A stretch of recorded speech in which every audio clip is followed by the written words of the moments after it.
following show may shock, disturb, and offend some viewers.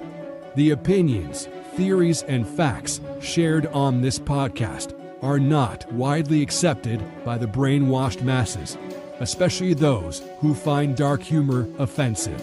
Viewer discretion is advised. Jeffrey Dahmer soaked in blood. The Unabomber blowing up. Waco, Texas, and Heaven's Gates. Aliens modified, meant for apes. JFK shot in the head by the CIA. Bigfoot and the Mothman. Son of Sam talking to dogs again. Witches, ghosts, and goblins. Mysterious noise and hauntings. Dark arts in the skull and bones. Most celebrities are probably cloned. So if you're feeling all alone, crack a beer and get stoned. I welcome you to the podcast Strange Brew. We're here to entertain you. We're here to entertain you. It's about to get strange. Welcome to the show. Welcome everybody to the show. I'm your illustrious host, the Reptilian. What in the fuck? I should have expected that, especially when no video came on. I'm like, there's going to be something. Yeah, welcome everybody to the show. Welcome. I am your illustrious host, the Count Reptilian Thompson. What's with the voice? I don't know. Is that not Slavic enough for you? I don't know. Is that what they sound like though? One. Christ. All right. For the audio listeners, I'm wearing a dollar store vampire cape that I got a long time ago. Back when for the Halloween special where Aaron got wasted. It was I think there was that one. And and then that mask. Did that mask come with it? Where did you get that? I got this from the Spirit of Halloween, but I think it was during that live special. It's on Patreon, everybody, but it gets the last hour you don't see because that's just our content. And that's for OnlyFans. Yes, but our I blacked out my eyes, so I'm wearing like the mask for all the audio listeners from that Trick or Treat, where the one vampire kid, they're going on the bus and he's like, wrong way, and he's like, mentally not all there. He's on the short bus, Tom.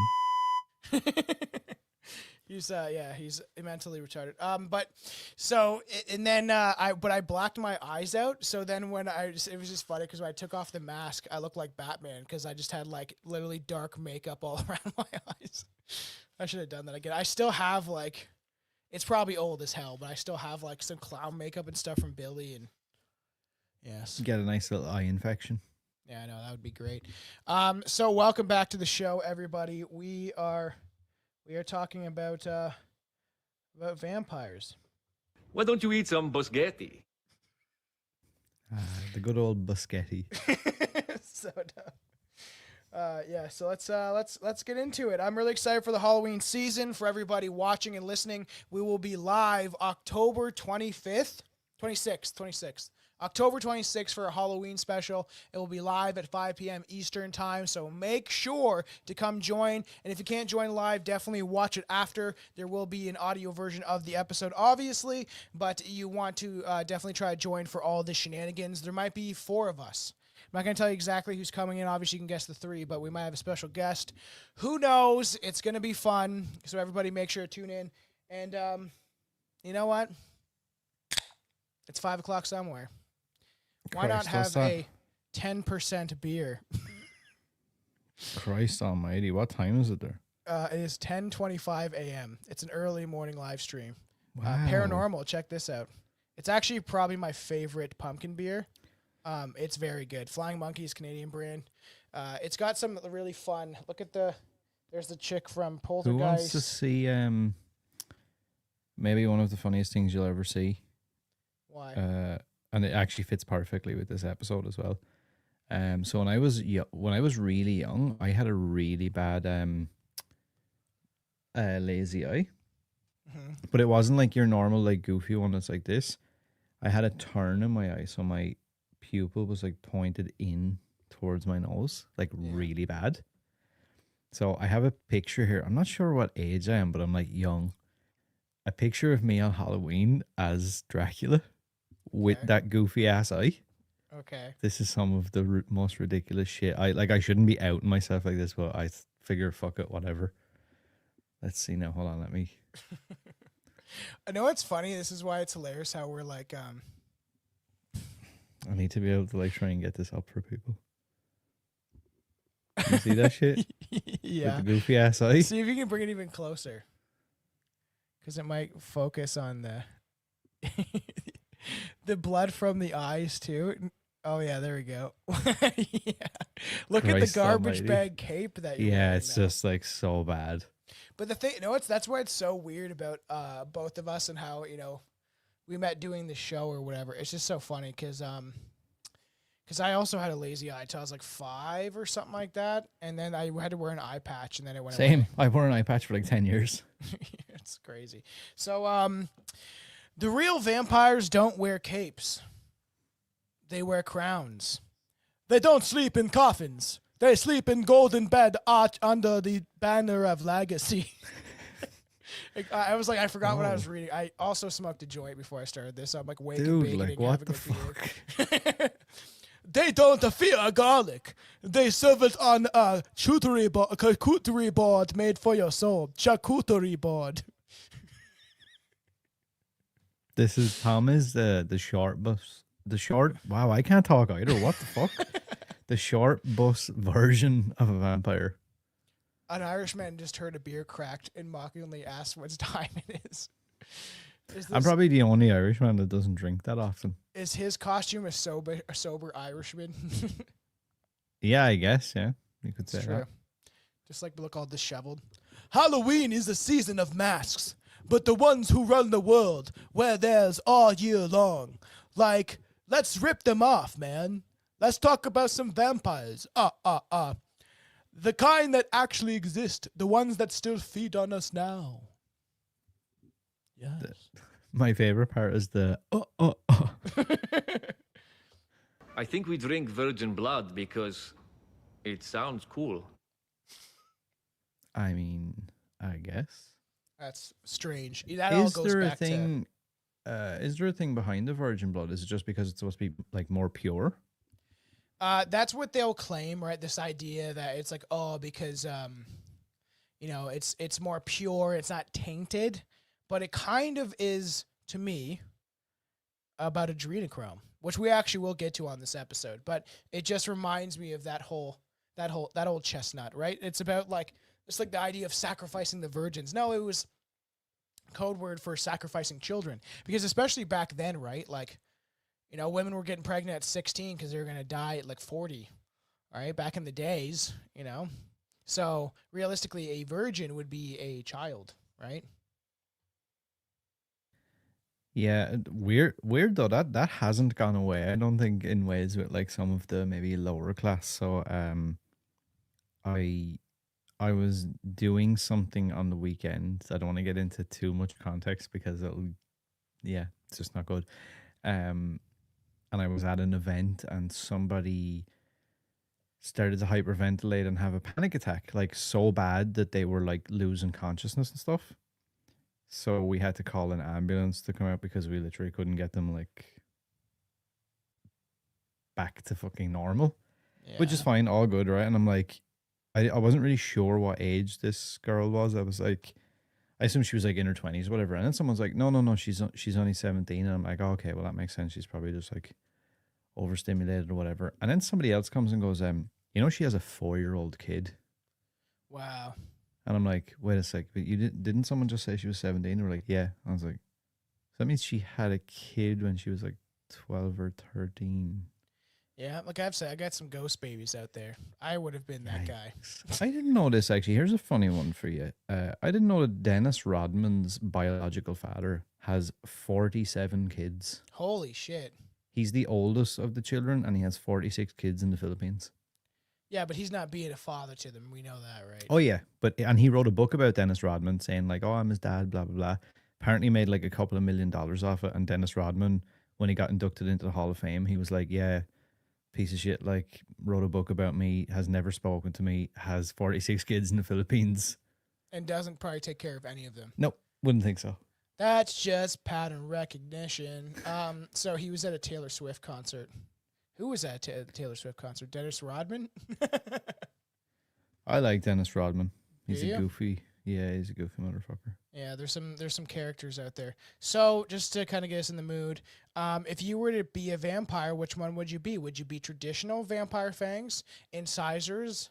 Would you be like Nosferatu with the buck teeth right in front? I'd hate that. I'd hate Yeah, Nosferatu. I I'd know. hate that. It kind of makes sense though when you think about like how it would pierce and then you're just like sucking from it like one little spot. Then you got Lost Boys fangs, Interview with a Vampire, very gay fangs. Buffy fangs are kind of cool actually. True Blood where they're longer, and then Twilight where I guess they just look like normal drooling teeth. Which ones are the closest to Blade movies? I want Probably those the ones. Buffy ones or True think? Blood. I want to be like, I don't know. I want to be like Wesley Snipes or like Yeah. one of the bad guys from one of the Blade movies. It might be Lost Boys where it's like two fangs and then two sharper fangs behind those. Or you remember in Blade 2, they had those weird, like the vampire-y guys that were killing normal vampires. Oh yeah. They were freaky. I like those. Yes, you know. When you're a vampire, when you remember you're a vampire and you're still on a diet, it's so dumb. I'm trying to find some funny ones, but mostly they're all like this. Vampire Hunters takes out a cross, atheist vampires, and it's Leonardo DiCaprio laughing. You know what, Aaron? Those teeth now, I would hate those. They're just great. You should be this for Halloween. Just, I could, just, yeah. Yeah, just surprise us because we don't know. Aaron knows what me and Billy are going to do for the Halloween special that you all better be at next Sunday at 5 p.m. Eastern time. But I don't know what Aaron's going to be. It's going to be Aaron doesn't know what Aaron's going to be yet. Nah. Interview with the Vampire had the double fangs. Yeah, of course you'd watch that movie. That's the gayest vampire movie ever, and it's kind of pedophilic. We know how the Kirsten Dunst turns to a vampire when she's a child. And then she's having these urges because she's like a mentally a grown woman, but you're in a child's body. We talked about this a long time ago on Aaron's show when we did a 3-hour thing on vampire movies. Aaron Sorry, remembers. I was trying to pull something up there, but I can't find it. What? From Blade, I was trying to get like images of the vampire teeth, but there's no specific. Did you like Interview with a Vampire? I wouldn't say I like it. I've seen it a couple of times, but it's not really. It's a weird one. Yeah, some it's weird not really for symbolism me. in it. There's some weird symbolism. The coolest were that blonde bad guy's fangs in Blade Trinity. Oh yeah. You're talking about the WWE wrestler Triple H. He had Oh. silver vampire fangs. Oh yeah, of course he did. So let's talk about me and Billy did dive into this years ago on a big long form episode, but it's not just on audio. You can go back and listen to it. And this is when we had his friend that he would call Girl Billy on.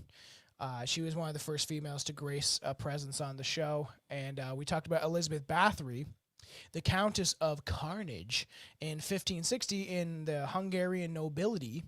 Elizabeth Bathory didn't just break records for female serial killers, she rewrote the entire vampire mythos before Bram Stoker was even born. She was accused of torturing and murdering somewhere between 80 and 650 young girls. That's a big jump, 80 to 650. Her methods weren't just barbaric, they were ritualistic. Iron maidens, hot pokers, sewing needles under the fingernails, that would hurt. Freezing victims alive, starving them, forcing them to eat parts of themselves, but most famously and infamous claim is that she bathed in the blood of the youth to retain her youth. Oh. What do you think of Elizabeth Bathory? Very famous story. I feel like we kind of slightly mentioned her maybe on the Patreon episode where we talked about Bloody Mary. Because it kind of ties in a little bit into that story. But what do you think? As in what, like? What do you think about her? You think that she's some demonic? Yeah, I don't know. So right, the idea reptilian of that. creature. the idea of that in my head, there's quite a, I don't know if everybody feels like this, but there's for me anyway, at least, there's always been a kind of a weird sexual thing with vampires. Yes. And like there's been multiple times where they've portrayed, obviously they do it with male vampires as well, but female kind of vampire characters, a lot of times they come across as these really like seductive whatever. But I'm pretty sure, because I done like a kind of a deep dive into her probably a couple of years back, and I'm pretty sure she was supposed to be quite fucking grim, which was kind of the opposite of what I had in my head. Like when, well, there's that Todd McFarlane toy where it's like a naked, she's like naked in a bathtub with blood and stuff. yeah, so like I'd be thinking that and I'm like, ooh, sexy, that's so cool and all, whatever. But I think she was actually meant to be quite gross. Yeah, and it is interesting because it ties into this idea where, you know, if you were someone like the Ike Man, right? David Icke, my boy, the legend, you know, you would attribute it to being like a reptilian type like energy. Where eventually I want to talk about this in the show, but this idea of like possession and we're figuring out maybe we can do in November, keep the Halloween kind of season alive for a bit as we go into the dark ages of the winter and especially Canada, where it gets pretty depressing.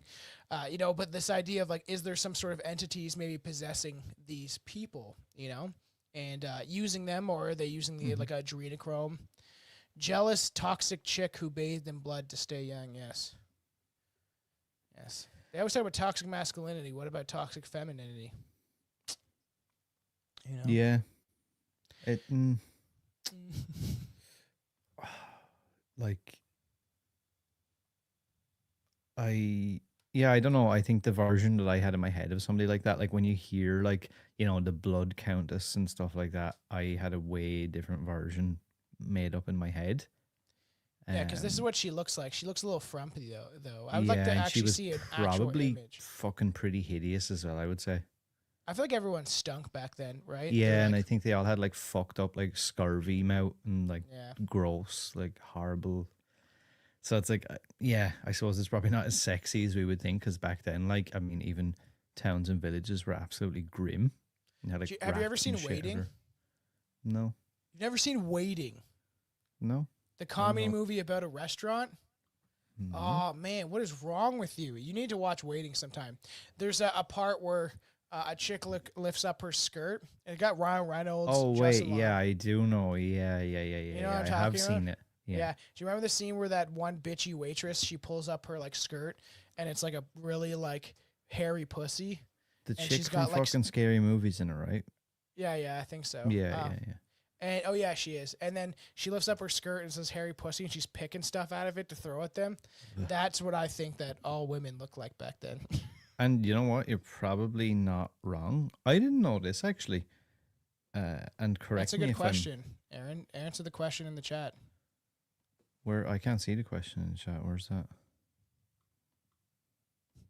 How do I?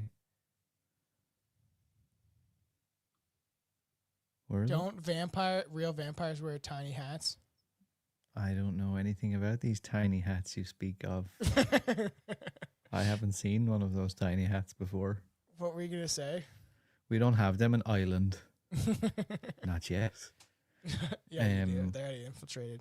They're already there. Maybe I'm one. I just pulled this off, and that's why I never take this hat off.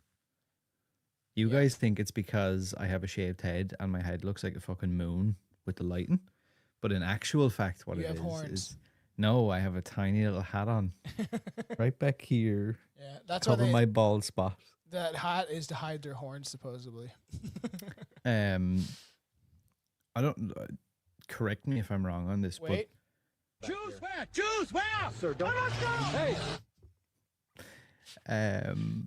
So when she was like caught for all the shit she was doing and whatever, this is a weird way of saying it, but she herself was bricked into a room in her castle with only small slits for food and air, and lived like that until her death 4 years later.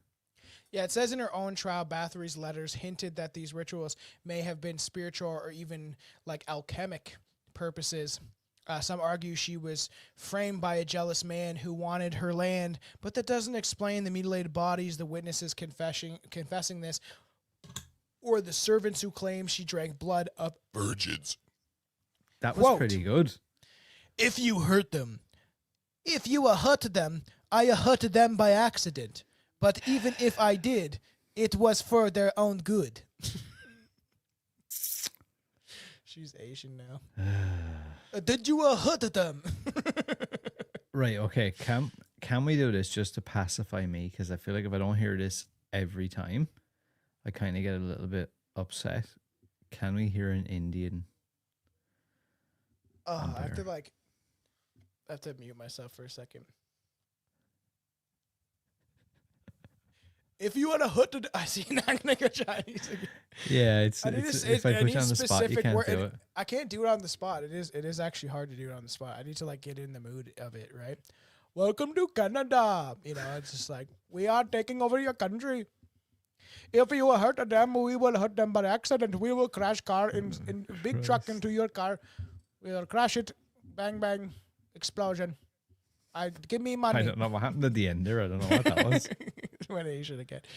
So, billionaires are obsessed with young blood. Search ambrosia or Peter Thiel's plasma transfusion. We'll get into that later. It's not science fiction anymore. These are real. The elites are openly experimenting with draining the youth to rejuvenate the old. They're like I said, we've talked about MAID a couple times in the show, medical assistants in dying in Canada. They've killed up to 75,000 people. And now they're going after the mentally ill, homeless, drug addicted. And recently a man got it done at 38 years old. And they took his heart 5 minutes pretty much after he was dead. And now it's in some rich billionaire. Isn't that convenient? Canada is literally harvesting organs of their citizens after they trick them and convince them and demoralize them into signing up for euthanasia. The government is unaliving and killing people. It's killing people, They're their own citizens and then harvesting their organs. Are they though? Yeah, they are. Why don't you eat some boschetti? What do you think about Vlad? We haven't heard my favorite. What was I say? Chicks with giant bushes and Scarvy would get me bricked up in a castle too. That was the minute I said bricked up, I knew someone was going to say that. You know what? There is an argument to say that maybe Vlad the Impaler was a good guy. He sent some spears through some turbans, and I think that maybe it was appropriate. Sounded like a pretty cool guy. That's exactly what I was waiting for. I was just about to say we haven't heard my favorite sound on this episode. Yep. That has to come in every episode. Really evacuate. Are you high? What? No, I'm not high. You are high as a fucking kite. If I saw Vlad the Impaler, I would make that sound. Ah! What about you? When you give him a mustache ride, you just sit on that big old mustache, wouldn't you? Sure. Look at that guy. You don't think he's suave? He looked like that, man. I feel like, but I think he looks like this. Oh, Christ. I don't know. There's people that argue that he may have been kind of a good guy. You could argue that he was just defending his own people. Look at his epic mustache, man. His is really committed as well because his mustache is like fucking out here somewhere. Like it's like a rolled up like joint or something too. Like just because he like like a cigar curls it out across his top lip, he's just holding a cigar like that. Yeah, he's regarded as a hero. Someone in the chat said in Romania. And the Ottoman Turks, well, they were enslaving a bunch of people. So, Vlad Tempest, Dracula, nationalist, good guy, monster or pagan blood avatar. Vlad the Impaler, aka Vlad the Third, Dracula, I guess, wasn't just an inspiration for Count Dracula. He was a brutal blood-drinking warlord who turned Transylvania into a warning sign of cruelty.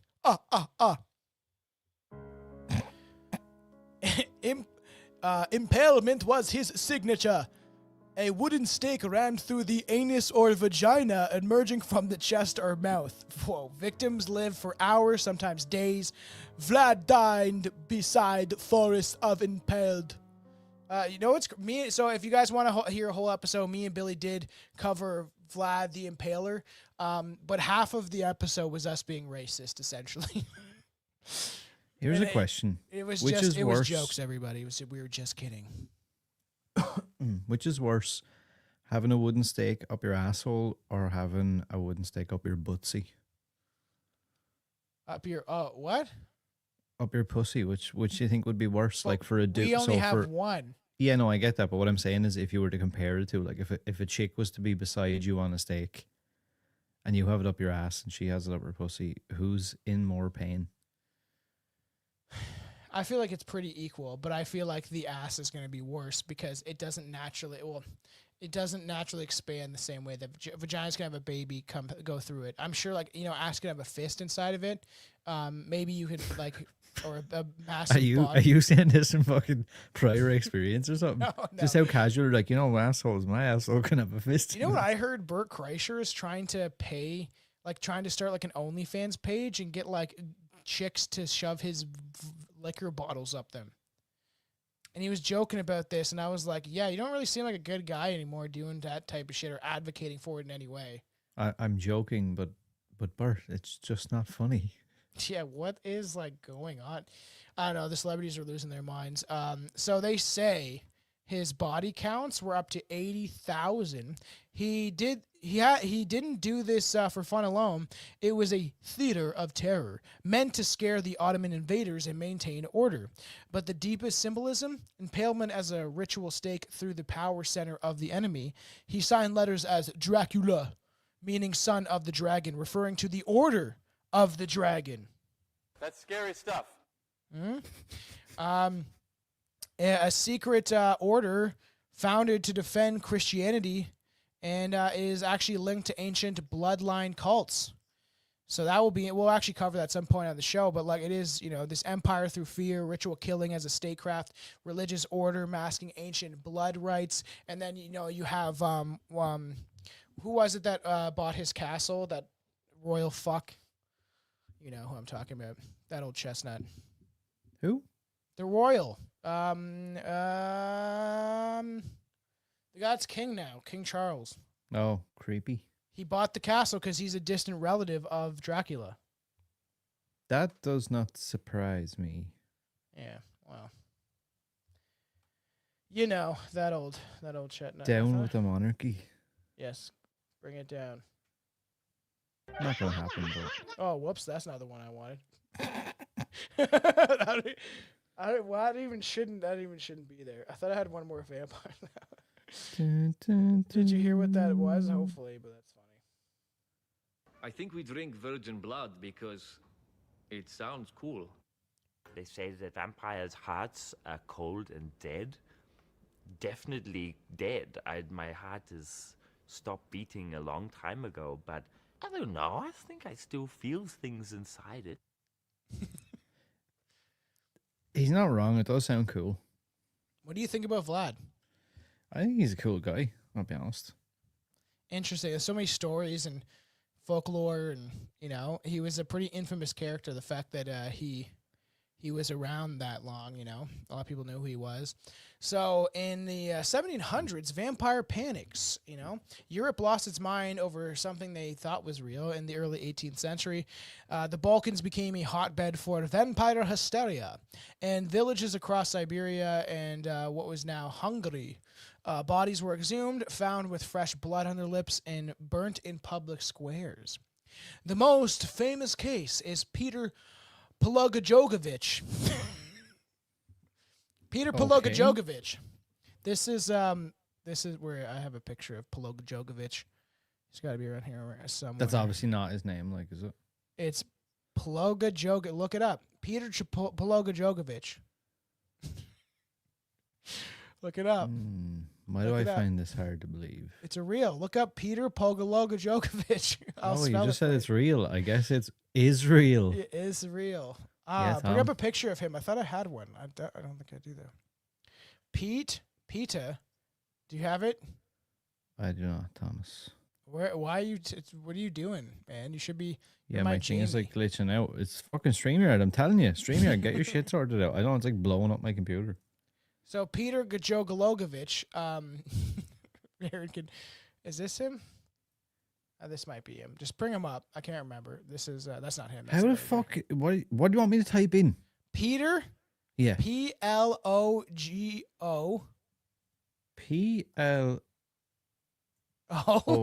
PLOGO. Jo. Yeah. Witz. WITZ. Yeah, that was him. He's Jewish? That picture you had up. That was Peter Jogologovich? Yeah. Wow. That's Peter Yes. Jogologovich. How would you say that? He was a Serbian peasant who was believed to have become a vampire after his death and killed 9 of his fellow villagers. How His would you case say was the that? earliest and one of the most sensational and well-documented cases of vampire hysteria. How would you say his name? I'm not sure, actually, because when you type it in, it comes up differently again. It comes up BLAGOJIVIC. What does Witz sound like? Vitz. Plogojogovich? Throw the Jew down the well, so my country can be free. So my country can be free. So dumb. So reported to have returned from the grave to strangle family members. Nice. That's fun. There's also Arnold Paulo in 1726, a soldier who claimed to be haunted by vampires, then died, and he was suspected of becoming one. When exhumed, he was fresh with blood in his mouth. So this is this guy. Also reminiscent of kind of, what's They with all the look a bit stash? the same, yeah. They all kind of You look know? the same. It's interesting. And and then I'm like, I hated the mustache. Actually, a movie I need to rewatch for Halloween because I did like it. Nosferatu, the new one. I didn't like the mustache, right? We talked about this when we covered this on your show, but I guess it makes sense though. I don't like it, but I guess it makes sense, Yeah. I still don't know how I feel about that movie. If I was going to have my blood sucked by a vampire, I think I would rather not have the big mustache tickling on my neck. I think it would make it more disturbing. Yeah, and that thing has got to be pretty honking as well. Like, there's got to be I can't imagine he grooms that or does any form of cleaning. Stinks. It's probably stuff in it and eesh. So these weren't just rumors. Austrian military doctors wrote official autopsy reports. The results, imperial law banning vampire panics, not because they were believed, but because belief itself was dangerous. What do you think? You think that they were vampires, Aaron? I really want to believe there was vampires. I also still want to believe things I keep referencing Blade. I don't know if it's a nostalgia thing or whatever, but I love the idea of there's these underground societies of vampires going around as we're just going around as everyday daywalkers. Well, you could claim there's clubs where they go and they have blood raves and shit. And I'm like, yeah, dude, invite me. Do you not think that that's possible, that the elites could have some blood drinking parties? I don't know. I don't know if I believe that. You don't think that they murder children for their blood? That's the one that I find hard to believe, I'll be honest. I don't know. How many children go missing a year? Yeah, but I don't know if I believe that they're harvesting their blood for any particular reason. If you're telling me fucking Hillary Clinton or whoever is harvesting blood for adrenochrome or whatever, why does she still look like dog shit? So there's different theories, right? But the idea is that they are essentially torturing them to get their adrenochrome, to get their adrenaline up, and then as they're torturing them, they will get them in this shock state of fear, and then cut them open, drink their blood while it has adrenaline in it, and it gets them high, and they're able to communicate with demonic entities from a different dimension. That's the whole idea. Or it's the idea where David Icke wrote about this in his book, Children of the Matrix, is they use it so these entities and these bloodlines exist within our reality because of these royal bloodlines of people who are passing on this lineage, and these bloodlines are able to be controlled over by these reptilian creatures, right? And then they drink the adrenochrome, the adrenalized blood, to keep them in this reality. so they don't they can still stay connected to these ancient bloodlines. What do you think? Like, it all sounds so cool, but then I'm like,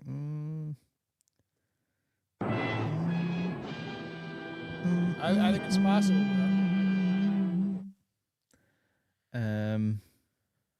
Yeah, it's weird, right? Because I say I want it to be possible, but then I'm like, rough. That's a kind of a grim thing to say. I heard about that. Yeah, we and Billy talked about that. Go back and listen or watch our episode about Vlad the Impaler. There's a biopic about Vlad Tempest, which explained his younger brother was shipped off to the Ottomans as a slave, and essentially he started losing his mind. He got pissed about it, and I think they might have like sent him back a body part of his brother or something, or tortured him. He went to jail and stuff too, and he was like tortured in jail. Vlad was. So there's a reason why we have monsters. There's a reason why these people become who they are, you know? Yeah. Look, I don't know why I have such a hard time believing the whole adrenochrome thing. Well, it's probably real because now we're going to talk about blood libels, a very deep conspiracy. You know. Blah.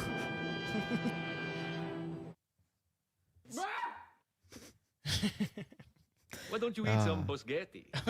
That's never going to get old. I know. So the term blood libel refers to one of history's darkest and most controversial accusations that Jewish communities secretly kidnap and murder Christian children to use them in a blood sacrifice, all these rituals. I don't know, man. It's kind of strange. And the Jewish communities kidnap and murder these children to use their blood in religious rituals, especially during Passover, whether real or not or fabricated. The stories have, obviously, the stories had staying powerful and horrifying consequences. Choose where? Choose where? Sir, don't. Hey. So the first case was William of Norwich in 1144. An English boy was found dead, punctured and pale. It ignited a frenzy of paranoia. Rumors swirled that local Jews reenacted Christ's crucifixion, which is crazy, draining William's blood in a sadistic mock ritual. Despite a lack of evidence, the tale still stuck, becoming canonized folklore. Pretty weird because I've definitely these are like real images, but this is William of Norwich. This is supposed to be a young boy. Creepy. Yeah, isn't that weird? Yeah, it looks like some weird fucking alien. I know it's a weird photo for sure. That reminds me of all the like religious photos. I'll be honest. Yeah, which are also quite haunting. Well, I think that I think they might have like made him a saint or something like that because of this. And it's just like people like, it's just anti-Semitic now. And I'm like, yeah, but like these stories happen for a reason. Even if, I don't know, maybe they're over-exaggerated or they weren't really accurate, there is still a reason why we have these like depictions throughout history of this happening, and they can point to whatever, but if even there was an inkling of these type of things happening. What the fuck is that? They're torturing a little boy for his blood. That's an ancient photo. What's the dude on the ground doing? He's getting the pan so the blood will be dripped, see? And what's he got in his other hand? He's going to puncture his weens. That's what I was looking at. I was like, is he playing with his weenie? He's doing something with it. Oh, they know what they're going to do? They're going to cut off his foreskin. That's what they're doing. It looks like they're going to cut off his dick or his foreskin and then drip his blood into the pan. And there is what's that? That ritual where they do cut off the penis, the tip of the penis, and circumcise them, and then they suck the blood out of it. Like, I don't know, if I knew that my dick was going to be part of a Jewish ritual, I may have told my mom as a baby that we don't need to do it. But I'm glad because my dick looks like the porn star dicks. You know what I mean? Just half the size. I'm just kidding. But like, But like it's just funny because why would there was those stories. There was those I hope she stories. didn't get it done for that reason. Yeah, Mom's like, he's gotta look like the porn stars. There's those stories of these kids getting like herpes and stuff from the rabbi's mouth from them sucking the wounds. Have you heard about that? Look it up, bro. Have you never heard about that? God, like I never thought in my 33 years of existence that at fucking 4 p.m. on a Sunday I'd be talking about kids getting herpes from rabbis' mouths in their cut weens. Literally, yeah, they got herpes, bro. And then obviously there is little Saint Hugh of Lincoln. Little Saint Hugh of Lincoln, another boy. Another supposed crucifixion. His body was found in the well. Oh, was it found in the well? What is with this? So my country can be free. Why is there obsession with dicks? I don't know. There's something there, though, obviously. Like, this is another, like, ancient depiction of, this is of Simon of Trent, though, I think. But I actually, this is little Saint Hugh of Lincoln, supposedly. I'm pretty sure. And they like names off the people doing it, it looks like. Yeah, it's a weird obsession. Why are these depictions, man? Holding it like this. Yeah. Little dixicles, you know. This is just getting worse. I don't know. That's a reference to the show I kept trying to get Aaron to watch, Kenny versus Spenny. Oh, Christ almighty. Because he's like in Kenny versus Spenny, he's like making fun of Spenny. Kenny is, and he was like, he just goes. I hear him late at night go into the fridge because he's like Jeffrey Dahmer, and he's going in the fridge. And I can hear you sucking on your little dixicles. That's like not my joke. It's funny. Yikes. Have you ever watched Kenny versus Spenny? Did you ever watch it when I told you to? No, you did tell me to, but I didn't. You're a piece of shit. So another crucifixion. His body was found in a well. Torture confessions from Jews were extracted under the duress, and execution followed. Obviously, were they just torturing them and getting them to admit it, or was it something based in actual reality? It's all up to speculation. This event was referenced as the Chaucer's, the Chantonbury Tale, embedding the myth into English identity. Yeah, they didn't obviously clue in because now their countries are being flooded. So, and then perhaps the most gruesome tale was 2-year-old Simon. Here's another depiction in a book. Same thing, putting a child on a cross and torturing a child. Why are these depictions in the history book? Tell me. Why are these in... Yeah, because this might have been... I think this was Simon, but they also relate it to the little Saint Hugh story. The removal of the foreskin was meant to be the blood sacrifice that ensured Jewish covenant with God. Oh, I'm aware. They believe, like, if I cut off my dick, it will make my covenant with God. It will make me connected with God if I cut the tip off my penis. It is really weird. It's very... Why are these depictions throughout history? It's strange to me. So perhaps the most grotesque tale, 2-year-old Simon was said to be held for days, bled out, and dumped in a canal. Canal? Am I saying that right? I'm already like I'm stuck on the like. Yes. The whole Why can't I say that word? Canal. Israel. See, there's no point in me saying it because I think everything an Irish person pronounces is wrong. Yeah. I don't know why I would say canal. Session it got high. Canal, yeah. Perhaps the most grotesque tale, 2-year-old Simon was said to be held for days, bled out, and dumped in a canal. Pope Sixtus the Fourth intervened, but not before arrest, execution, and decades of propaganda, reinforcing what they claim as a lie. But I don't know. There's some proof. Jews where? Jews where? Sir, don't. I don't know. The case, while has been widely debunked, they claim, planted a lasting archetype, the secretive, blood-hungry outsider. Its pattern that has has mutated, never disappeared. There are so many stories of this, though. There's literally like a whole list of all the people throughout all different centuries that claimed in different regions that they were practicing these blood rituals. And then it's funny because they were kicked out of 109 countries. I think it's 110 now. Because I think some African country, I can't remember, someone else kicked them out recently. It was fun times. They were deported. Get out. But this was recent. But these stories gotta come from somewhere, and there's all these tales about like some of these expulsions was like because they were doing some of these rituals. Not saying it's true, you know. Yes, you are. Don't lie. No, I'm not saying it's true, you know. Liar. There is not all Jewish people are bad or caught up in all of this stuff. You know, but they also live in a weird, you know, they also live in a weird kind of thing where it's just like because they've been conditioned so much by the Holocaust and stuff like that. Like I was saying on one show that like Sam Tripoli was talking about this about how he's like his wife's Jewish or his girlfriend or whatever, and they've been brainwashing her to be like, you know, you have to have 3 kids, 2 of your own and 1 for your ancestor who died in the Holocaust or whatever. And a lot of them are taught like that, where it's very much like a kind of like a victim mentality thing, and you know what I mean. You can't question that stuff.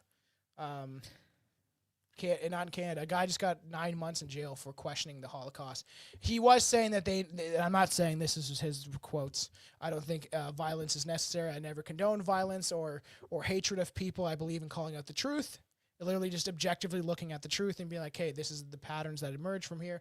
But he said something about they need to hunt them down and stuff like that. And I was like, they need like a hunting brigade. And I was like, maybe that's not a good thing to say, bro.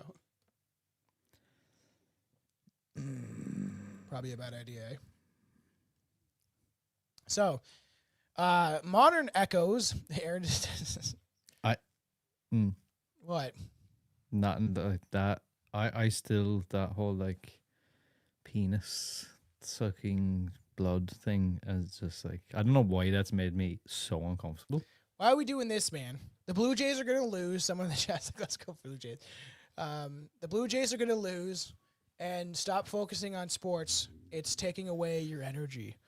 Guys, it's all a conspiracy. Sports is meant to dumb you down and make you an idiot and make you That's kind of true. Whatever. If you want to enjoy it for what it is for entertainment, but I always make the reference of like even what's his name? William Cooper talked about this. You know, the whole idea of the Roman gladiators outside of Rome was all poor and people were dying, and there was, you know, almost like what's happening in Canada. Like people are just constantly dying and being attacked and mugged and all that stuff. And then they're consumed by the Colosseum, and they're like, oh, we have to go watch the gladiators get eaten by lions. Meanwhile, everyone's poor and starving, and they still had to pay to get in. And it's so expensive now. Like the Blue Jay tickets, like any of the tickets for any sporting event in Canada is like outrageously expensive, and it's like crazy, man. Like anything like that, and here is even worse. And the excuse is always like, oh, it's because we're on an island, and it's because of this, and it's because of that. I'm like, I remember when I could go see something for like, you know, maybe less than 50. Yeah. And now it's like any concert, any sporting event, no matter what it is like 150 plus. Yeah, that's crazy. And I'm like, if I wanted to bring my kid to see something, it's probably going to cost me about 400 euros. Yeah, no, it's okay to hunt down and kill Whitey, though. No repercussions. You are right, though. That is, oh, perfect. Right there. Right there, bud. Kill Whitey!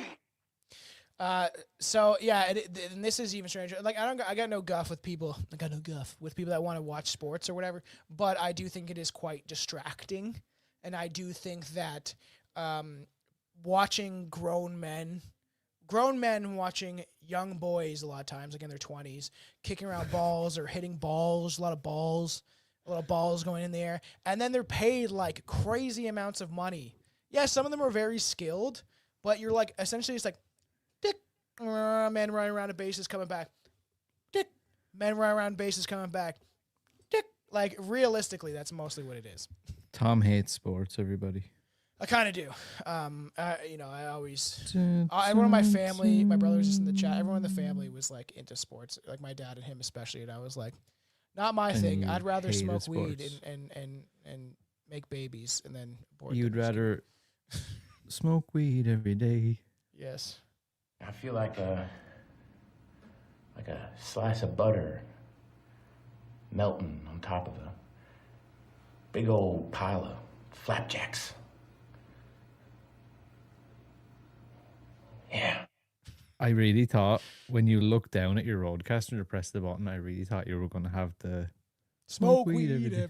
Yeah, I should put that in there. So even like obviously this modern echoes in elite circles says the archetype echoes through conspiracies like spirit cooking with Marina Abramovich, which we'll actually do a whole episode on this satanic evil bitch. This chick is like, look at this picture, man. Can you tell me that this is not a reptilian kind of like a symbolic of reptilians? So it's her, and it's like, this is recent because it's when she's older, and she's got like almost like blood lipstick, like a lipstick is going down to her chin, and she's like essentially like she's being suffocated by a snake. The image was called Strangulation. Is that not weird? Yeah, I'll give you that. There is some of those fuckers out there that are like, I get you. I never watched sports as a kid, only World Cup. Started getting into watching sports in my late 20s. You are right. It is a distraction. But couldn't we say that about everything? Yeah, we've already talked about it. Everything could be a distraction. This is a distraction. Yeah, like movies are a distraction. Like maybe we're industry plant. Maybe actually we're just here to distract you. What do you think of Marina Abramovich, bro? Yeah, I'd love to see her hung. She's one of those people I think that I would like to see put on a stake, a double staked, one up the ass and one up the pussy. Oh yeah, just double. Why? No, it's weird. She probably liked that though. She was appointed for something in Ukraine. They asked for her specifically, and it's almost what like even is she? I don't know. Look her up right now. She's an artist, essentially, is what they. If you want to just Google, just tell me what Google says about her. But, you know, this whole spirit cooking thing is very reminiscent of, like, the blood-drinking vampire idea and doing these weird things like eating human cakes and stuff like that with, like, Lady Gaga, who I think she's a man. Like, I've always thought that, but I'm more convinced that a lot of people are inverted. And people are like, well, how, you know, she's been around forever. The Weimar Republic, they were doing this stuff. You don't think by, like, the 60s they could hide... Even in the Ed Gein show, which we haven't finished yet, but we're going to actually maybe recover Ed Gein. We've done it before, me and Billy have covered him, but I thought it'd be fun for a video aspect. We didn't do it while we were recording video. And this is not a real thing because there's so much propaganda in the Ed Gein show, a lot of propaganda and like misconceptions and over exaggerations. But he goes to like a movie theater and he's watching this movie and it's like about how they would show like what was going on in the war at the time, and then there's like the first like person who identifies as a man as a woman, and he's like sitting up in his chair. Like, this stuff's been existing for like a long time, more than you think. What does it say about her? What is her description? She is a Serbian conceptual and performance artist. Her work explores body art, endurance art, and the relationship between the performer and the audience, the limits of the body, and the possibilities of the mind. Why is she so important? Abramovich has described herself as the grandmother of performance art and has been at the forefront of the artistic genre for over 50 years. So there's a key point, right? She describes herself as the grandmother of, okay, guess what? I'm the best filmmaker that ever lived. I am the best podcaster. I am ever. The self. I am more successful than Joe Rogan. Yes, in my head. Again, that like to describe yourself, you can describe yourself as whatever you like, but I mean to actually be. She's probably one of the creepiest people on the planet right now. I actually kind of agree. Other than there's that model. Oh, I can't remember her name. There's that like that woman that's like she's not a model. She's a designer, and she's like really old and creepy looking. You remember her? You can bring her up. I don't know. Yeah. What's her name? I'm putting scary old woman designer. Yo, there's like weird photos that they think have leaked of her like possessing. It's weird. There's like possessing some like artist like what's that like? Not Takashi. One of those like stupid mumble rappers.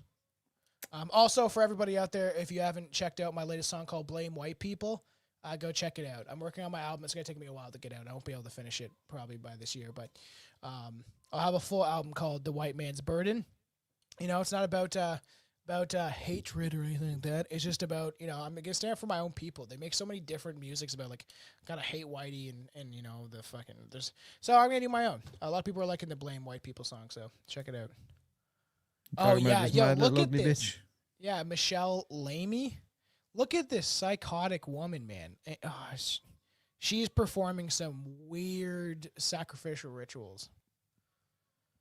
The darker themes of artwork and set design are everywhere. I don't know. I feel like it's there's like I feel like the Satanist stuff it's weird, right? And Siberia comes up in the media and culture. What is that? Vampires. Little goblin. Yeah. Look at that. I wonder if I can just full screen it. That is so weird, dude. Grotesque. And she supposedly performs all these like satanic rituals and like what the hell? There's like weird like leaked photos of her supposedly. Like, and look at if anyone's possessed by some sort of demonic creature, it's her. And they do all these weird rituals to supposedly gain knowledge or fame and fortune as she's like connecting to these like demonic entities. Oh, that picture. Is that Kendrick Lamar? No, that was A$AP Rocky. Which I'm kind of surprised. They're all the same to me. It's so weird. There, she goes around with that creepy motherfucker, Rick Owens. Who's Rick Owens? Oh, you've never seen him? He's another creepy. Weird. Yeah, it's like she's definitely doing some weird stuff, dude. For all the audio listeners looking up images of them, and it's like, I don't. He kind of looks a little familiar. That's who you should be for Halloween, bro. Rick Owens. Now go down. Yeah, so it's just art while they're like sacrificing children. Go down, more down. Down. We're going. That right there. That's who you should be, bro. Is that like reverse blackface? Look at these. I don't know. I don't. People are like, it's just art. It's just for show. I don't really think so, man. Michelle's in her 80s too. I just don't get the purpose of some of it though. It's like, what is with these weird ass looking like? You can't tell me, right, that anybody looks at any of those creepy motherfuckers and goes, "Wow, you're a model." Like that to me is like some weird like Halloween shit. I think it's a satanic. I used to think it was just for show. Yeah, I thought it was just for show or whatever, but I don't know. The more older I get, I think this is all symbolic and being done on purpose. Obviously, then you have the Red Shoe Society, allegedly signals participation in ritual abuse. So these are the Pope's shoes, and supposedly they're made out of children's dead skin, and they dye them red to essentially get out the stains of blood, so they look like they're actual shoes, not just wearing a bunch of skin on your feet. Me and Billy deep dived into the whole red, which actually has done fairly well. A lot of people like these conspiracies because they are dark and disturbing, and people want to hear about it. But you have the connection to this Red Shoe Club. The Red Shoe Club, worn by members of the Red Shoe Club, are often from human flesh and murdered and sacrificed children. For example, the Jesuit Pope Pius the Eighth. Palpal shoes, these red shoes, are worn during satanic ritual abuse ceremonies. So when the blood falls on their shoes, it blends in and does not expose them. The shoes are also symbolic of adrenochrome cannibalism and blood dripping down the body of tortured children just before falling to their feet. What do you think about the Red Shoe Club? Do you think that it holds any validity, Aaron? Do you think that Steven Spielberg made shoes out of Heather Rook? I don't know about that. You know what's really annoying actually? Because all my like childhood heroes are all been ruined by stuff like this. Like Ronald McDonald, the man with one red shoe. Tom Hanks is definitely connected to this stuff. I adored Steven Spielberg because obviously a lot of the films that I watched growing up and a lot of films I loved were all made by him. Yeah. And it's just like you hear more and more about him. It's just like, Christ. Why? And I'm not saying that thing in particular, but like, it's just, I don't know. Like even Tom Hanks, like every time I watch Castaway, I'm like, I like his acting. Like I do like the movie Big. That's a fun like 80s film. You know, and then obviously you have but I do think he's connected to this stuff. There's weird photos of him. There's connections. There's a woman that claimed that that he abused her and stuff. Also panda eyes we'll maybe eventually get at. It's some sick shit, as the guy says in the chat. The black eyes and mouth makeup imitates the colors of decaying soft tissue. That's so weird, man. Edward Scissorhands. Oh, yeah. There's a lot of connections to this stuff, man. And it is weird. And I do think that there's some scary elements of this. You know, and like John Podesta. And, you know, you read that book about Madeline McCain or whatever. mm-hmm. There's connections. That's her dad right there in that group photo. Her dad is in that group photo beside the man with one red shoe. Do you know that? Oh, I think we talked about this before, right? Yeah. Maybe. Isn't that weird? There's some weird things Well, to do he's with a that, massive... He's a walking red flag, if you ask me. I'm like, there's some weird stuff. Obviously, cannibal-themed art installations among Hollywood elites, plasma parties in Silicon Valley where billionaires infuse young blood for fragility. Vitality, not fragility. That's something else. Vitality. Even if the specifics are exaggerated or misdirected, the themes persist. The powerful, the occult, the obsession with blood.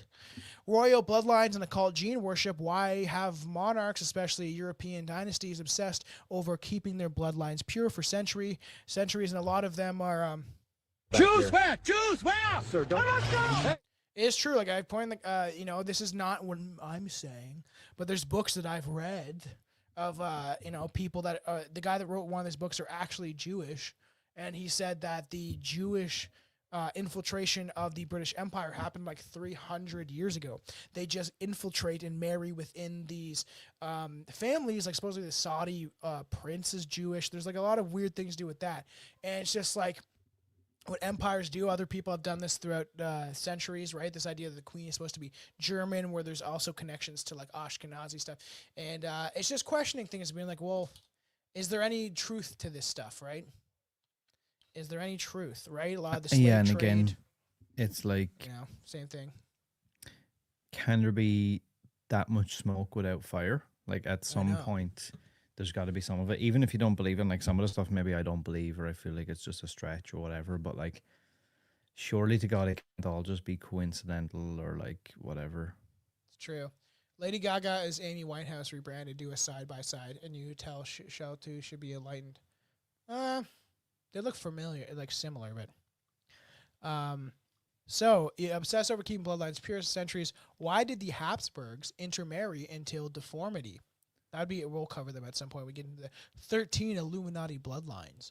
Why does royalty still insist on genealogical vetting? Genealogical? Because in many esoteric traditions, blood equals power. In Freemasonry and Rosicrucianary rites, blood is the carried of the spirit. In ancient Sumer, the god made man from blood and clay. In temple lore, the Movirginians, I always fuck up how to pronounce this, because this is a big family that we'll cover at some point, but the Movirginians or whatever, I've heard David Icke and other people pronounce this so many times that I've used Google Translate and then I just forget. Movirginians or whatever, but bloodlines was said to carry divine and evil and even alien DNA. And then you have divine rights of kings, a euphemism for ritualized blood dominance. It's not about politics, it's about metaphysics. The idea that the rulership is baked into a bloodstream, right? That's what the royal family is all based on. And then obviously you thought you were just curious about your heritage, but the billions of people submit their DNA to online databases has created a global genealogical map. Huh? Did you ever do that, Aaron? You should probably know I'm just Irish, you know? Did you ever do that? Do what? Send your blood into a Jewish bank to get them to analyze it? No, I'm all good for that. I don't think I'll be sending my blood anywhere, ever. Yeah, terrible idea. Anybody for any reason. And then they're making a clone of you and stuff. And it's this idea, like, it'd be weird. It's like they find, like a plot to a movie, right? they find some ancient bloodline of someone who is connected to the royal family that is the next in line, maybe to be Or what if you the send ruler, your... and then you have to go out and kill them because they will be the next rightful ruler. What if you send your blood in and it comes back that you are the clone? Yeah, like it's this in the sixth day. That's a good movie. That's scary stuff. That's a good movie, though. Shut up, bitch. Shut up, bitch. Ah, my good friend. That mask is scary. Yeah. This is quite unsettling, especially on your head.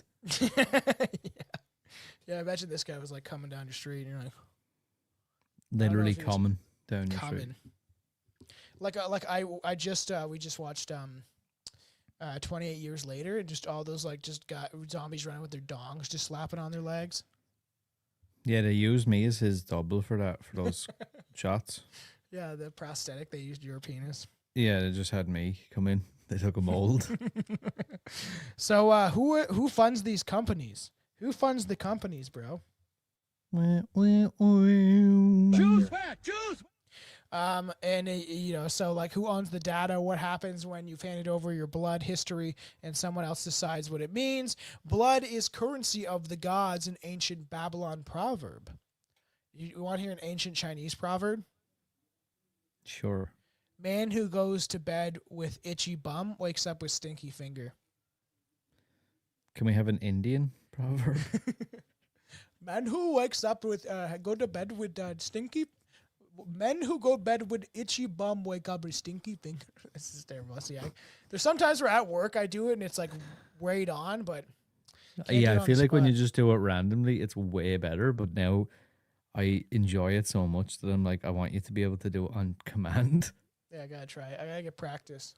The more I have to be around these Jeter. It's fine anyway, because after a while, you'll be speaking like that all the time.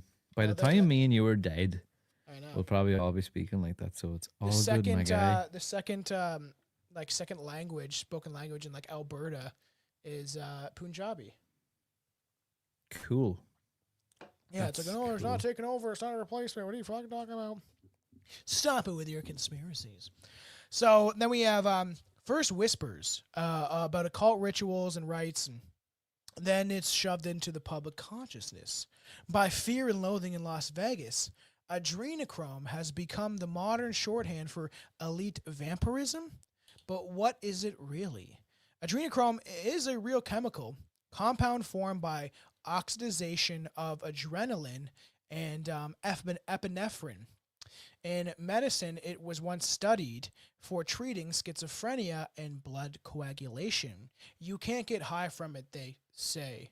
Not like movies suggest. Yet, the conspiracy goes when a person, especially a child, is subjected to extreme terror, the adrenaline gland floods the body with chemicals that the blood becomes charged and is able, it's what the elites crave. It makes you high and maybe makes you see some demonic entities.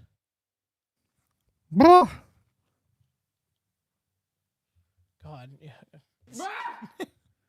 I think I'm going to have to get that on mine. Yep. I'll be honest.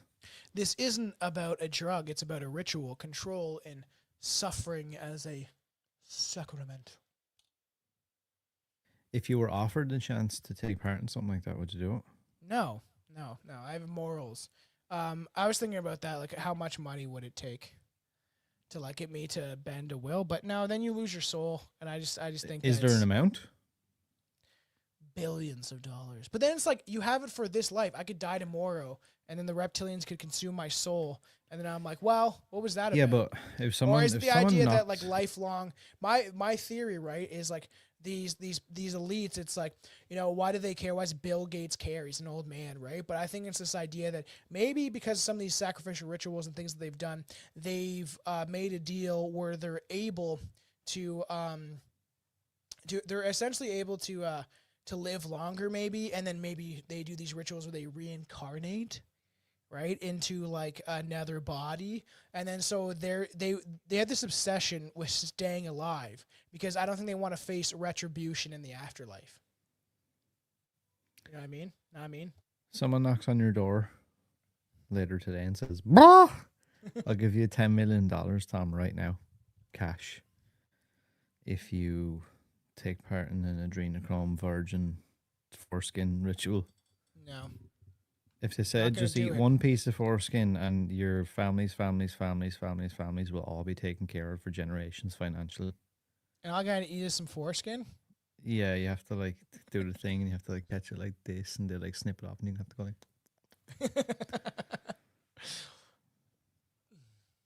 We'll do it live. Tune in next week to find out, will Tom eat foreskin for billions of dollars? Dun, dun, dun. So Epstein's Island, the guest list is redacted. The temple remains unexplained and whispers of underground chambers persist. Listen, I've mentioned this, child migration centers. Thousands of kids lost in the system, no answers. Hollywood initiation parties, like, Diddy-style parties. Photos of blood-themed galas. Children dressed as meat. Masked elites joking about cannibalism. This isn't a B-rated movie, it's a psychosexual ritual. An economy built on fear and flesh. Obviously, and then spirit cooking and cannibalistic art or satanic PR. Marina Abramovich, a performer artist and a modern-day priestess of the occult, the elite occultism. In 2016, emails leaked between John Podesta and Mia Abramovich, whatever her stupid name is. Yes, as we were saying. So in 2016, emails leaked between John Podesta and Marina Abramovich revealed an invite. Spirit cooking dinner. Are you coming? Blood, breast milk, urine, pancakes, fresh semen glaze. Walls painted in blood. Instructions to cut deeper into the flesh.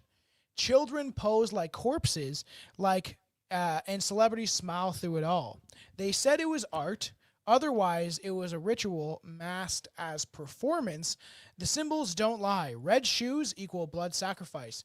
Milk, are you listening, Aaron? Milk equals mother's offering, so giving up a child for some sort of ritual. Blood equals life force. When art intimidates, you know what I mean. When art imitates death and elites clap, it is no longer satire, it is ceremony. The billionaire trade, Silicon Valley has taken the vampire fantasy and digitalized it. Ambrosia, a real startup offering young plasma transfusions for $8,000 a liter. Peter Thiel, that creepy fuck, rumored to be investigated for this parabios. Old body plus young blood equals longevity. Harvard studies confirm blood from young mice reverses aging in older mice. The media calls it biohacking, but it's vampirism in a lab coat. It's not just a metaphor. They don't drink blood because it's tasty. They do it in an occult ritual. Blood contains the soul's memories. To consume it is to steal fate, to dominate life force, and to rewrite nature. And what better way to dominate the population than by feasting on literal vitality of its youth? You know, what do you think about that? Do you think that's possible, Aaron? Do you think this is like the modern day like vampire? Yes, I do. I think that I think they have an ability to suck off the blood. Can you give me a Vlad? Can you do a vampire impression? Dude, are you crazy? I can barely speak fucking English. I want to suck your blood. I don't know why 5. I have a easier time believing some of the old school stories than I do some of this stuff. I don't. This seems more convincing to me that they're doing all these satanic blood rituals, and that's why they're able to be so famous and sell their soul, and then like all these children go missing. There's the spirit. There's all these connections, man. I just don't think it's a coincidence that there's all these children going missing. We don't know where they're missing. And then there's claims, right? Like, this idea of the claim of during Passover and other things that they, as supposedly in an interview, it could be satire for sure, but how they'll put it into the sausage and into like hamburgers and human, people should be testing fast food restaurants because supposedly you might be eating some human meat. There's been human meat found in some places. Yeah, I don't know. Like, I don't know what it is that makes it like so difficult for me to. I think you're scared. That. I'm like, I think you're scared.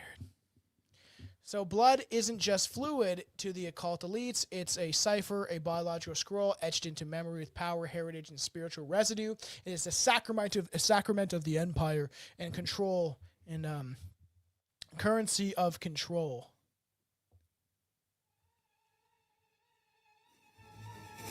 Blood, as an essence in occultism, is an ancient ritualistic magic, particularly in traditions descending from Babylonian, Egyptian, and Sumerian mystery schools. Blood is considered the life essence, a metaphoric signature of the soul. Blood offerings in these rituals are not just symbolic, they're meant to feed entities. Whether you interpret them as gods, demons, or interdimensional intelligences, ritual sacrifice is seen as something they can use, a life for knowledge, youth, fertility, or power.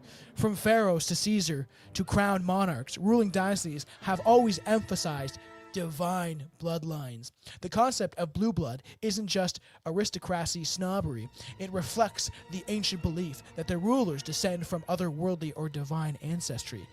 Royal coronations, rituals are often including anointing with oil and blood, mimicking the ancient priest-king initiations from Canaanites and Druidic traditions.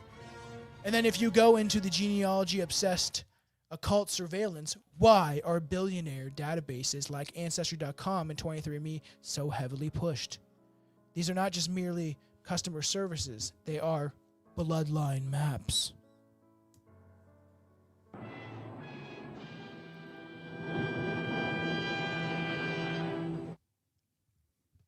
All right, Aaron, you're up. I just want to believe that vampires are like them cool dudes in like capes with like sharp teeth.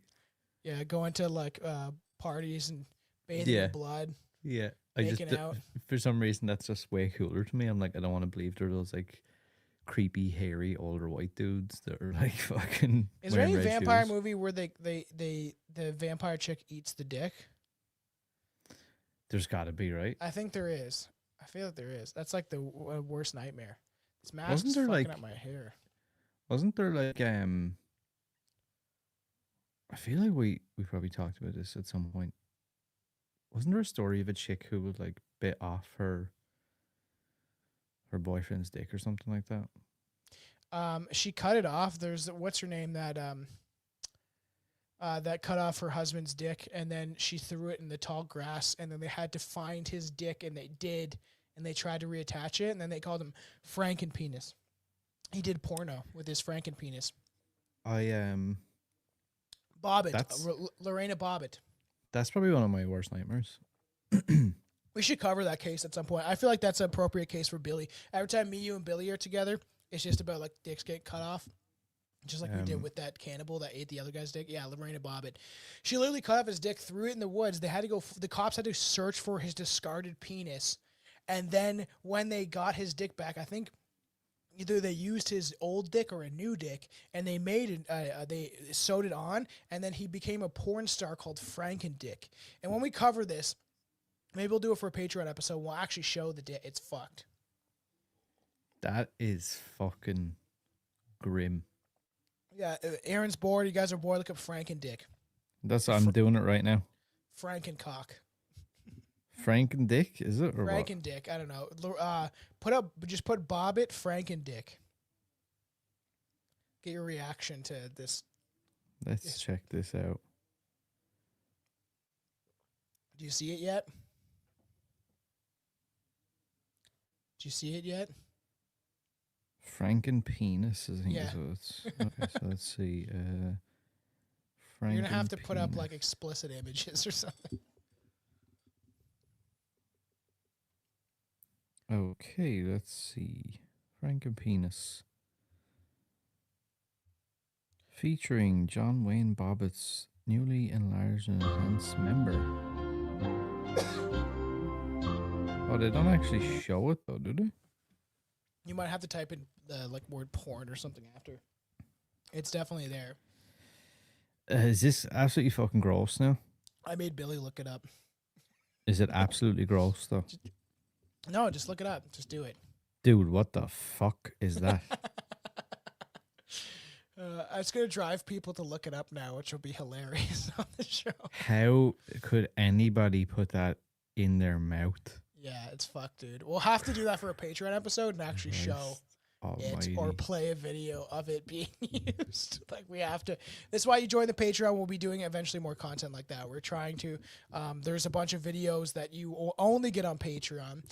There's a bunch of older episodes that have been cut off of the audio that are on Patreon. We have exclusive episodes. There's a lot of stuff already on there.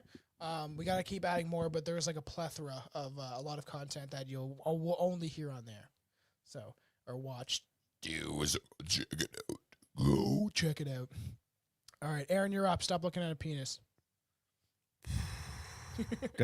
That's gonna haunt me. You're gonna singe into memory. It's like watching. The other thing is, though, it makes me feel really good when now. I'm like, wow, I could be a really successful porn star. Just cut off your dick and reattach it. No, considering that he can fucking do it with that shit. I know. Dude, that looks like a fucking when you chew up a piece of chewing gum and spit it out. Ew, man.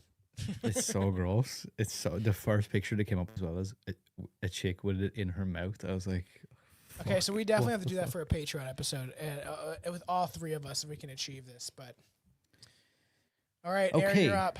So we often remember Dracula and Bathory, but what about the undead aristocrats and backwoods blood feeders history tried to bury? These aren't just myths; they're records of something ancient, obsessive, and disturbingly ritualistic. Across every culture, beneath every church and castle, something fanged was hiding. Revenant of Melrose Abbey, Scotland, 12th century. A monk known for corruption and lust reportedly returned from the grave to haunt the abbey grounds. Locals claimed he sucked the blood of monks and livestock under the cover of night. Church bells rang by themselves, shadows moved with unnatural speed. He was dug up and ritually burned by the other clergy, an exorcism buried in Vatican archives. Some say his spirit still echoes through the abbey ruins. I love that you had like images of Barack Obama. Well, I'm like, I forgot to show these when we were talking about the elites and their blood drinking sacrifices. As you so said, the Queen is only second to the Rothschilds, was it, or the Illuminati? Oh yeah, yeah. The Rothschilds are the top. Well, not the top. They're just another figurehead, but. There's a lot of connections, man. We'll get to it, but I forgot to kind of show some of this, obviously. And these are like some of these families, like Van Dunn and DuPont is one. Kennedy, Astor. We'll be talking about this in the 13 Illuminati Bloodlines episode, which will come at some point, probably fairly long. But some of these, I actually have an episode. I'd like will maybe be more for video content, Patreon, but where we talk about the parties that they will have. Like the weird, like that weird Rothschild, was it the Rothschild party? That it's a ritualistic party where they'd wear like goat's heads and stuff, and it's really weird, pretty dude. Cool. Yeah. So really weird. He sucked the blood of monks and livestock, eh? Okay, so we have the Vampire of Croglan Grange, England, 1870s. A tale from Cumberland tells of a woman attacked by a gaunt, skeletal figure with glowing eyes, who bit into her throat through her window. A search led to a family crypt where a bloodied, leathery corpse was discovered intact. The creature was staked and burned, but Croglan villagers still avoid the estate on moonless nights. I have definitely heard that story. A lot of people don't hear stuff like that in relation to vampires, but I've definitely heard of that weird, like, skeletal thing with the glowing eyes, and sometimes there's different areas of the world. A lot of Scandinavian countries mention it as an oversized thing. So it's not like your generic vampire or like Nosferatu looking thing. It's this kind of huge, like 10, 12-foot kind of creature thing. Kind of like the way it sounded to me when you read about it, it kind of sounds like a weird cross between like a vampire and some kind of like Wendigo creature thing. You should have been like that for the entire episode, by the way. Not gonna lie. You look exactly like the thing from the movie now. Okay, the shoemaker vampire from Poland in 1591. A cobbler committed suicide and was buried at a crossroads. Soon after, animals were mutilated and townsfolk fell ill. His eyes were open, his lips bloodied, his nails clawed through the coffin lid. Burned in a public square, his body is said to have screamed mid-cremation. That'd be scary, bro. I mean, they're quite... Yeah, that looks like the Nosferatu from that new movie.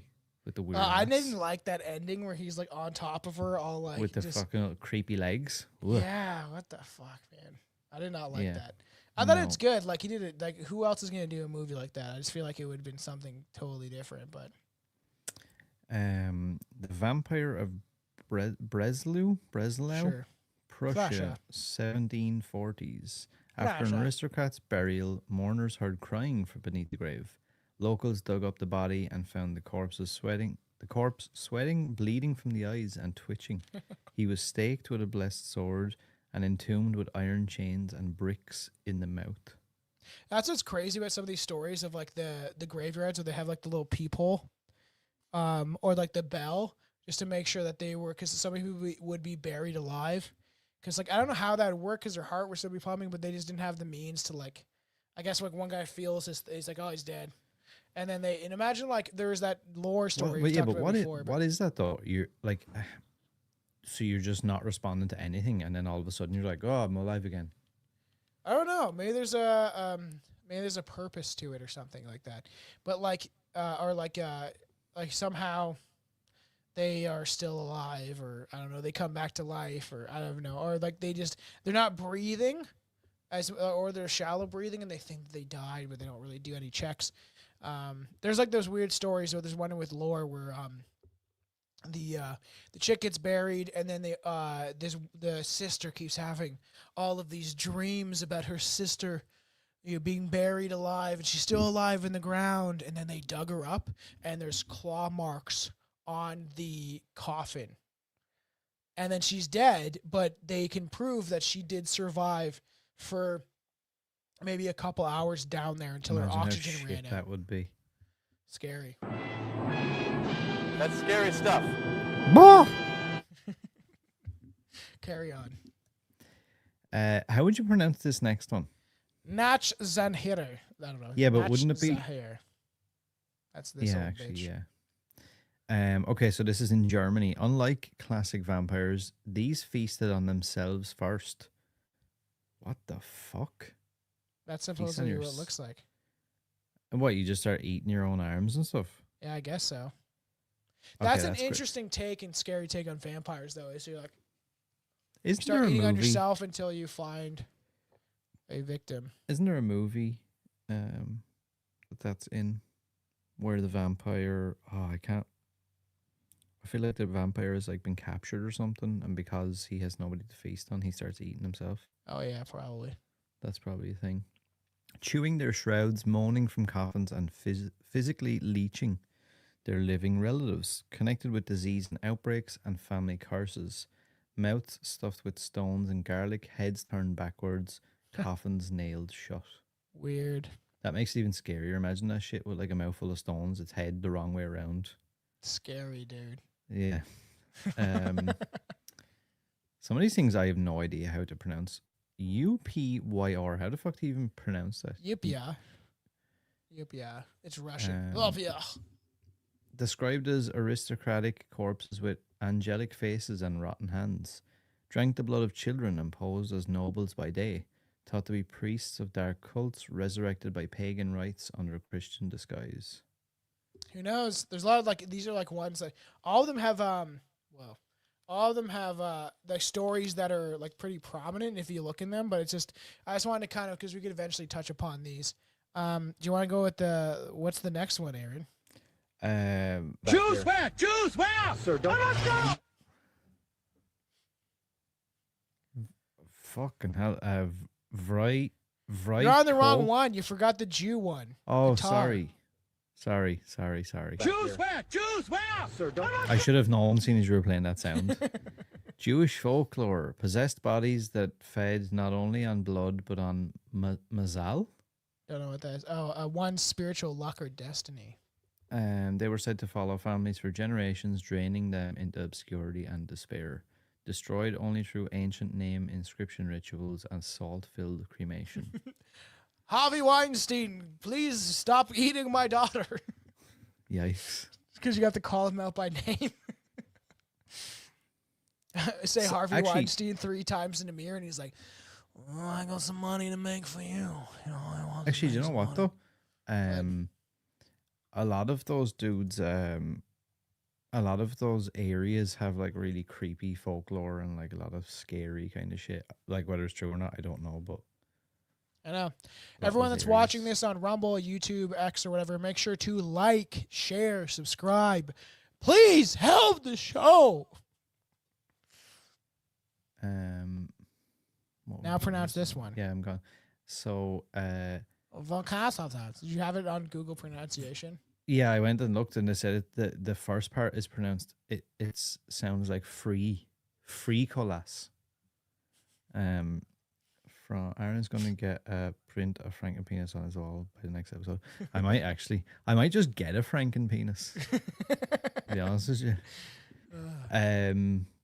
Also, I found out there's a dildo mold of that. So if anybody out there wants that, you can. It's have like this, that. you know, like and you search the internet, maybe like I think it's terrible for your mind and stuff like that. But when you see those like weird, there's chicks like doing those weird dildos, where it's like a unicorn horn. Yeah, or and like those big like dragon things with like a big hook on the end. Yeah, what the fuck, man? That's what it is funny because I heard like hopefully one day maybe I haven't really tried, but I would like to see if I could get on Tinfoil Hat and talk with Sam or whatever. Would be kind of a fun conversation, considering I have a lot of things I could talk about. But like he was joking about that the one day of like OnlyFans and dragon dicks or whatever, and it's like so true that it's like the weirdest shit. Like putting like dragon penis molds up your holes, like just for some like $20 a month or whatever. Yep, it's a bit scary. Pronounce it. Frikolas. Greece. Created from excommunication or improper burial, these creatures could knock on doors. If you answered on a third knock, you died within days. Could walk in daylight, feast on family members, or cause plagues. Whoa. Their ashes had to be scattered at sea to break the curse. That's actually kind of a wild vampire lore. Yeah, there's those weird dildos at Spencer's. And like I said on the other episode, I think that that's wrong because any kid can go in there and they don't have to prove they're 18. They have to prove they're 18 to buy them. But like young kids, and it's like a lot of like toys and like stuff like that, like Pokemon stuff or whatever, like, you know, like cool shirts on the walls. Yeah, and then it's you go like to the Pokemon, back. and then you have like Bulbasaur's dildo. Yeah, and like I think that's kind of wrong. The same way that I'm gonna post about this on the Strange Brew Podcast Instagram. So make sure to follow us on Instagram, Facebook, X. Of like, I don't think it's appropriate for those costumes to be at Spirit of Halloween, where it's like an alien and he's got like a fucking 12-inch dick hanging down. Like, it's really weird. I don't understand. Like that should be in the back corner. The amount of like degeneracy disguised as like it's just harmless fun. Like you can dress up like a giant penis. That should be at like the back section that has like beads, like it used to be. You know, that's where all the creepy guys would go. Yeah. I don't think it's appropriate. I don't know. It is a weird one, like, but this wasn't that Spirit of Halloween 2 or 3 years ago, or even 2 years ago. I didn't see these. We were like, what the fuck? Because there's like a skeleton costume, and his like dick is like hanging down to his knees. There's an alien costume. Like, follow us on Instagram. I'll post them because I was like, what the fuck? Are you serious? There's like you can be a giant sperm. It's not appropriate. So many things I have to shield my child from. Yeah, I know, right? I'm just Googling something here to see what the answer is. What? Let's see. So I said, how old do I have to... my search history is just so grim. How old do I have to be to buy a dildo at Spencer's? Let's see. From what I found, there's no clearly enforced nationwide age minimum for buying sex toys such as dildos. But there are a few caveats to keep in mind. Their online terms of sale state you must be at least the age of majority where you reside, 18 years old in most states, to complete an order. On their FAQ about sex toys, they mention adult themes items and emphasis using mature judgment. One store manager on a review site claimed there is no age limit for adult toys as long as the staff feel the customer is mature enough. Wow, that's retarded.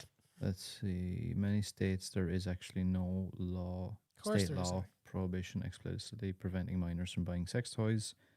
For example, attorneys say minors can legally buy sex toys in some jurisdictions. However, Spencer's, Spirit Halloween, and many others will ask in-store for ID and refuse sale if the staff believe the buyer is considered underage by store policies. If you're under 18 and consider buying one, it is best to call your local Spencer store, ask their policy, or shop online. Degeneracy, bro. All right, carry on with fucking... First, take a big step back and literally fuck your own face! Okay, carry on. What's the next one? Visum... what? I don't know. It's in Austria. Repirtum? Austria, 1732. A literal vampire autopsy report. 17 corpses exhumed in Serbia showed fresh blood in mouths, flexible limbs, and unrotted skin. Authenticated by Austrian military doctors, sparked laws restricting vampire-related exhumations. It would make you wonder, why would there be I actually feel like laws I've heard about this stuff? guy. This Peter guy? Peter Yeah, so the final one is Peter Kusi? Sure. Kusi. Albania, accused of drinking infant blood in exchange for curses. Graves showed blackened teeth, a belt made of baby bones, and crypt carvings of snakes eating their tails. Whoa, he's pulling Ed Gein, but out of bones. I wonder how much stronger his belt is than human skin. Yeah, the belt of nipples. Destroyed with a silver sickle and fire, his ashes mixed with salt and wine to purify the land. Wow, what a time.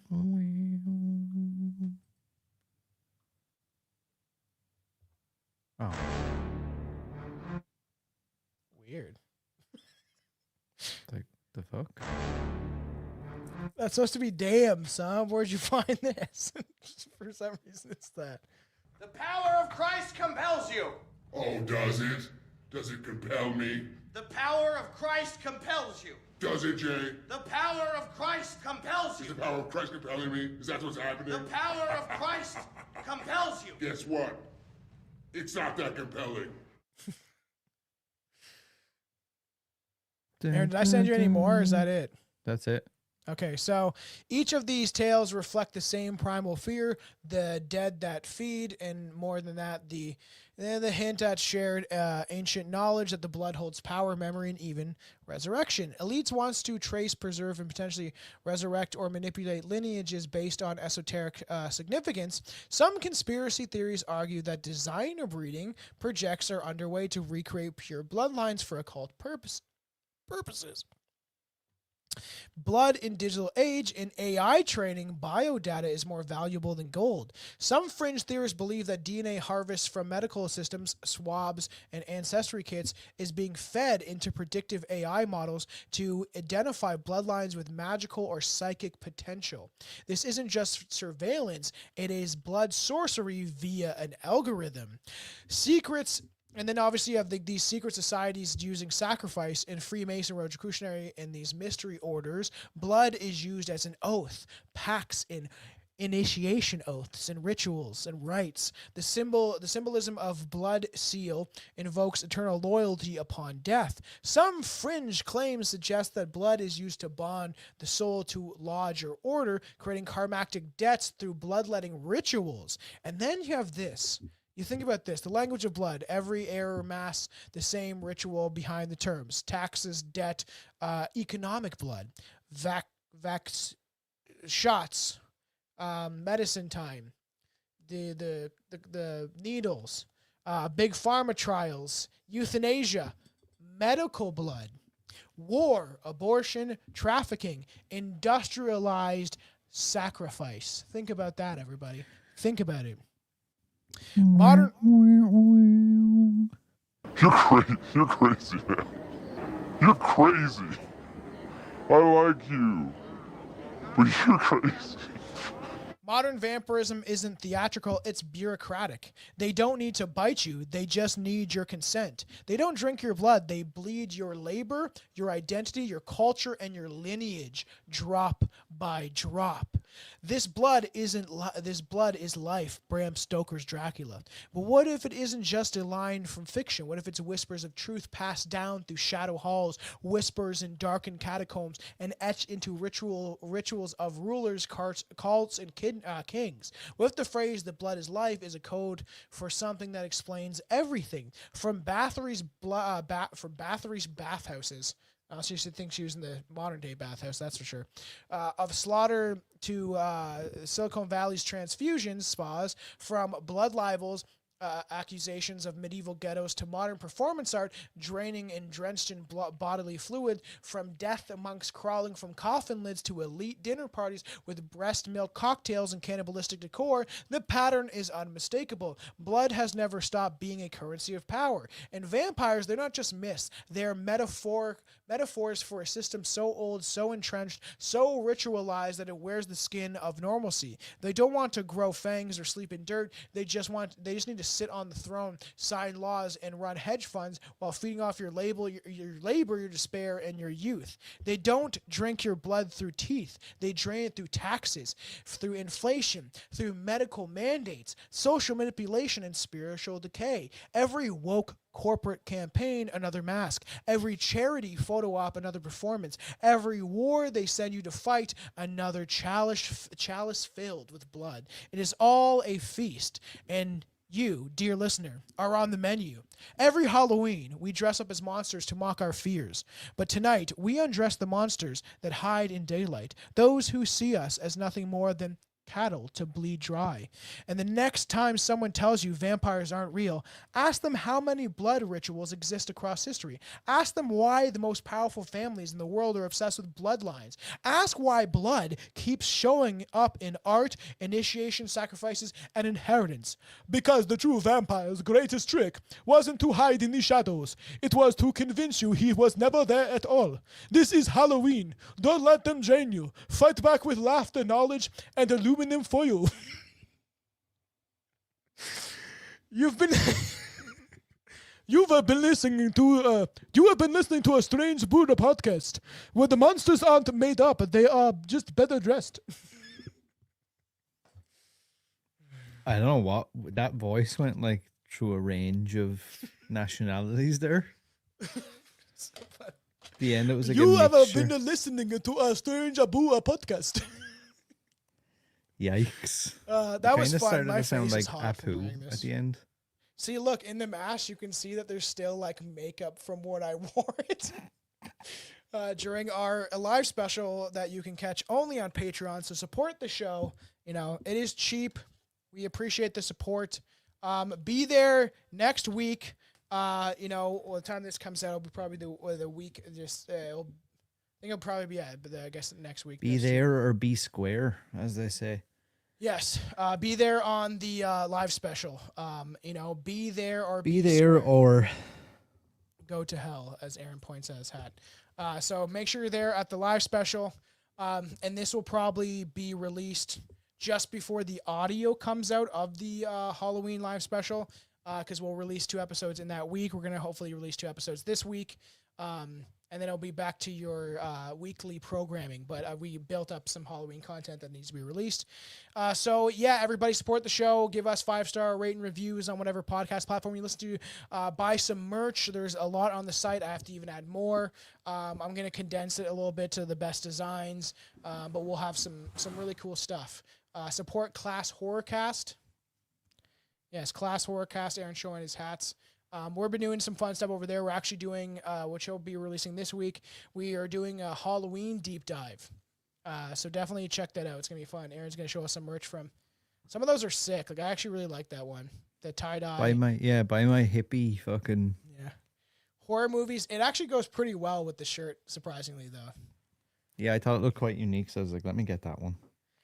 So yeah, that's supportive of all that stuff. And like I said, we don't make really much money off the merch. And on TeePublic, the site that's on the in the link tree, which you can find on every episode down at the bottom, when you click that link tree, you can get to all of our stuff: our Instagram, our X, our YouTube, our Rumble. Everything is there. Our merch site, and we have 2 different ones, but TeePublic is the best for deals. Like the shipping's cheap, but then like I've said before numerous times, like I got like whatever 4 shirts and a sweater for like just over $100 because you watch those deals where it's like 35% off, and we make no money off it really, but we just rather you rep it and wear some merch, you know. And I have some more heritage type stuff coming. There's already one that says "This is our country." It's like in blood. It's pretty fun. And then there's one going to become "This is our country, not your country." So we have some of those designs that will be coming too, but definitely support the podcast merch. I'm thinking about designing more. But yeah, I always drain on after this, but just support the show. You know, all the good stuff. If you're on YouTube, like, comment on the main feed, share with your friends. You know, the best way to get us out there is word of mouth, you know. Using your mouth and your words. So please do that. We need help. Help us. Support the show. All right, everybody. Make a song everybody. and put that in it. Blah, blah. Just like make that with the beat. Drop that beat. I know. Well, I actually have one. We need at least you forget design. I have one soon that is actually about soldiers and the sacrifice that soldiers made too. So there's stuff coming. I'm just like I'm so busy. It's hard to do everything. You know, that's why your support matters. If one day we can live off the show, it would be fucking crazy. But yeah, so. We can't get monetized on YouTube because we're controversial and dangerous. Spotify just took down an episode for a 15-minute. I went down under. I'm gonna have to edit it and upload it, but that's the name of the game. Support us. I love you guys. I love everyone that supports the show. It means a lot. You know. Signing off. Thank you. Thank you. Thank you. Thank you.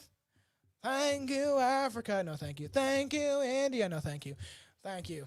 Thank you.